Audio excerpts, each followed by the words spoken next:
Don't be an iron used in the formation of the gates of hell. As Christians, we must be careful the stand we take on issues and the proposals we have in our hearts. I once read an article by a lady who I believe is a Christian when she was talking about a season where they were building a house in an area, and then from the first time she stepped into that area and saw this church, she had already said she was going to petition the government against this church. Now, fast forward to when they had built the house and then they started living in this neighborhood, she kept seeking for an opportunity to submit her petition, but she needed evidence to use against the church.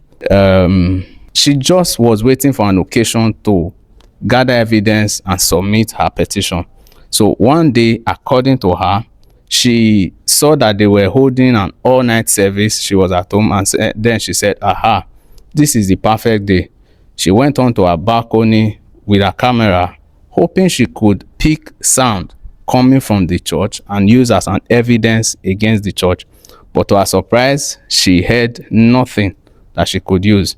She kept on like that until one particular day she moved close to the church and then discovered that the church had actually soundproofed their facility, which means that whichever activity is going on inside wouldn't get out except you were inside.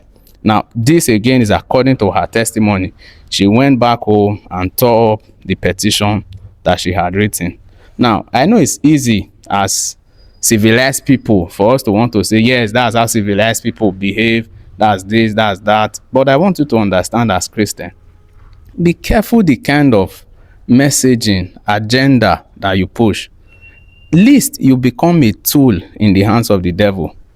The battles we see against the church many times, sadly, is being pushed by people from the church, either in the same church or in another church. I want you to think about the lest you be caught in this web. This shouldn't be you. Don't be a tool in the hands of the devil.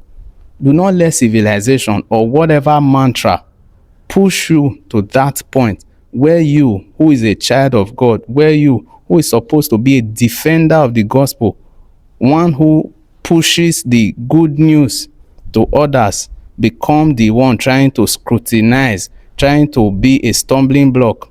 Jesus said that he will build his church, the gates of hell will not prevail. Don't be an iron used in the formation of the gates of hell.